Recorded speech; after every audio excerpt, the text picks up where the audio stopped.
الرحمن الرحیم۔ قرآن مجید کا پیغام عمل، 9واں پارہ۔ دین کے دشمن تمہیں اللہ کے راستے سے ہٹانے کی کوشش کریں تو ان کی ہرگز نہ سنو۔ یاد رکھو، سب سے بڑی نعمت ہے اللہ کا دین اسلام۔ تم کو کفر کے بجائے اسلام کا راستہ مل گیا، اس راستے کو کبھی نہ چھوڑنا۔ اللہ پر بھروسہ کرو، اسی سے مدد مانگو۔ لوگ تمہیں طرح طرح سے ڈرائیں گے، ان کی باتوں پر کان نہ دھرنا۔ پوری خیرخواہی کے ساتھ اللہ کا پیغام پہنچاتے رہو۔ مخالف تمہارے لیے برا چاہیں گے مگر تم ان کے لیے اچھا چاہو۔ تنگی اور مصیبت میں عاجزی کے ساتھ اللہ کی طرف رجوع کرو۔ حالات اچھے ہو جائیں تو بھی اپنے رب کو یاد کرو۔ تمہارے ایمان کی سچائی میں کبھی فرق نہ آئے۔ اللہ کی ناراضگی سے بچنے کی فکر کرو۔ اللہ کی طرف سے کبھی بے خوف نہ رہو۔ اللہ تمہارے لیے آسمان اور زمین کی برکتوں کے دروازے کھول دے گا۔ پچھلی قوموں میں زیادہ تر لوگوں نے اللہ سے کیے ہوئے عہد کا خیال نہیں رکھا، بدی کے راستے کو اختیار کیا، اللہ کے دین کو جھٹلاتے رہے۔ تم ان کی روش سے دور رہو۔ فرعون کے جادوگروں کی داستان استقامت سے سبق لو۔ رب کی نشانیاں سامنے آ گئیں تو فوراً ایمان لائے، اور اتنا سچا پکا ایمان لائے کہ فرعون کی کسی دھمکی کی پرواہ نہ کی۔ ایک وقت تھا وہ فرعون کے سامنے معمولی انعام کے لیے ہاتھ پھیلائے کھڑے تھے۔ آن کی آن میں ان کے دل کی دنیا ایسی بدلی کہ ساری دنیا ان کی نگاہوں میں ہیچ ہو گئی، اور وہ رب کی خوشنودی کے دیوانے ہو گئے۔ ان کی اس پیاری دعا کو اپنے دل کی تمنا بنا لو، اے رب ہم پر صبر انڈیل دے اور ہمیں دنیا سے اٹھا تو اس حال میں کہ ہم تیرے فرما بردار ہوں۔ دین کے دشمن ہمیشہ پروپیگنڈا کرتے ہیں کہ یہ لوگ زمین میں فساد پھیلانے والے ہیں۔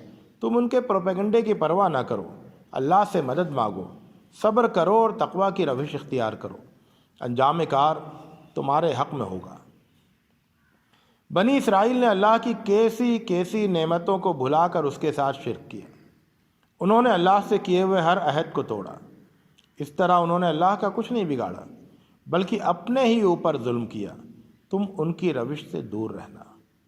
اللہ کو اپنا ولی بناؤ، اس سے مغفرت اور رحمت مانگو، اسی سے اس دنیا کی بھلائی بھی مانگو اور آخرت کی بھلائی بھی، اور اسی کی طرف رجوع کرتے رہو۔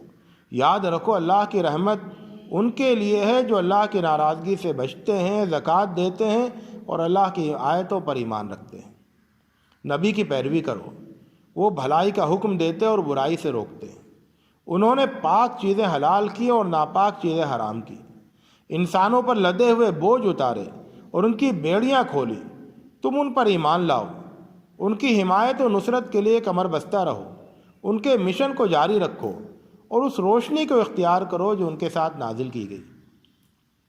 تمہارے درمیان جو لوگ برائی کا راستہ اختیار کریں انہیں سمجھاؤ، ان کی ہٹ درمی دیکھ کر مایوس نہ ہو، ان کو سمجھاتے رہو۔ رب کے حضور اپنی معذرت پیش کرنے کے لیے بھی اور اس امید پر بھی کہ ہو سکتا ہے کہ یہ لوگ تمہاری نصیحتوں سے سدھر جائیں۔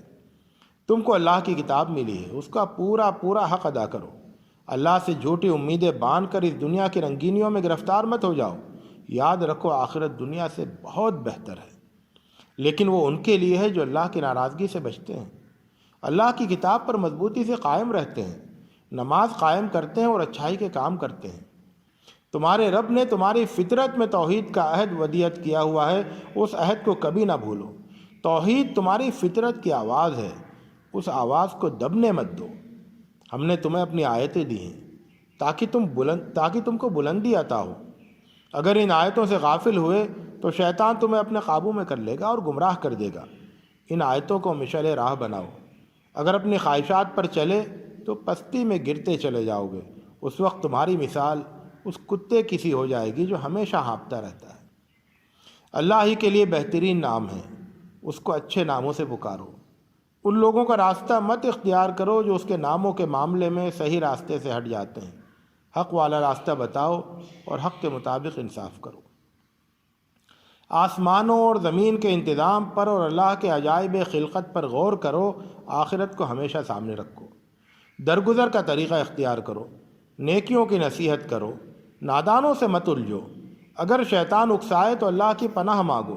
اگر شیطان کا کچھ سایہ پڑ جائے تو فوراً چوکنے ہو جاؤ اور صحیح راستے پر آ جاؤ۔ یہ اللہ کی کتاب دراصل تمہارے رب کی طرف سے بصیرت، ہدایت اور رحمت ہے۔ اس سے فائدہ وہی لوگ اٹھائیں گے جو اس پر سچا ایمان رکھتے ہوں گے۔ جب تمہارے سامنے قرآن پڑھا جائے تو توجہ سے سنو، اپنے رب کو عاجزی اور خوف کے ساتھ صبح و شام یاد کرو، کبھی دل ہی دل میں اور کبھی ہلکی آواز سے، اور غفلت کو اپنے قریب مت پھٹکنے دو۔ گھمنڈ میں آ کر رب کی عبادت سے منہ نہ موڑو، اس کی تسبیح کرو اور اس کے سامنے سجدہ ریز رہو۔ ایمان کے تقاضے پورے کرو، اللہ کی ناراضگی سے بچو، آپس کے تعلقات درست رکھو، اللہ اور اس کے رسول کی اطاعت کرو۔ سچے مومنوں کی علامت یہ ہے کہ ان کے دل اللہ کا ذکر سن کر لرز اٹھتے ہیں، اور جب اللہ کی آیتیں ان کے سامنے پڑھی جاتی ہیں تو ان کا ایمان بڑھ جاتا ہے۔ وہ اپنے رب پر بھروسہ رکھتے ہیں، نماز قائم کرتے ہیں اور اللہ کے دیے ہوئے مال میں سے اللہ کی راہ میں خرچ کرتے ہیں۔ جب تمہارا دشمنوں سے مقابلہ ہو تو انہیں پیٹھ نہ دکھاؤ، یہ سنگین جرم ہے۔ اللہ اور رسول کی اطاعت کرو اور حکم سننے کے بعد نافرمانی نہ کرو۔ جب رسول تمہیں اس چیز کی طرف بلائے جس میں تمہاری زندگی ہے تو اللہ اور رسول کی پکار پر لبیک کہو۔ جان لو کہ اللہ تم سے بھی زیادہ تمہارے دل سے قریب ہے۔ اللہ سے ڈرو اور دل میں منافقت کو پلنے نہ دو۔ اللہ کے تم پر بہت زیادہ احسانات ہیں، اس کی نعمتوں کو یاد کرو اور اس کے شکر گزار بنو۔ اللہ اور رسول کے ساتھ خیانت نہ کرو، اپنی ذمہ داریوں میں کوتاہی نہ کرو۔ مال اور اولاد آزمائش کی چیز ہے، جو لوگ اس آزمائش میں کامیاب ہوں گے اللہ کے ہاں اجر عظیم سے ہمکنار ہوں گے۔ اے مومنو، اللہ کا تقوی اختیار کرو گے تو اللہ تمہیں سربلند کرے گا اور تمہیں اپنی رحمت و مغفرت کے تاج پہنائے گا۔ تمہارا رب بہت مہربان ہے۔ وآخر دعوانا ان الحمد للہ رب العالمین۔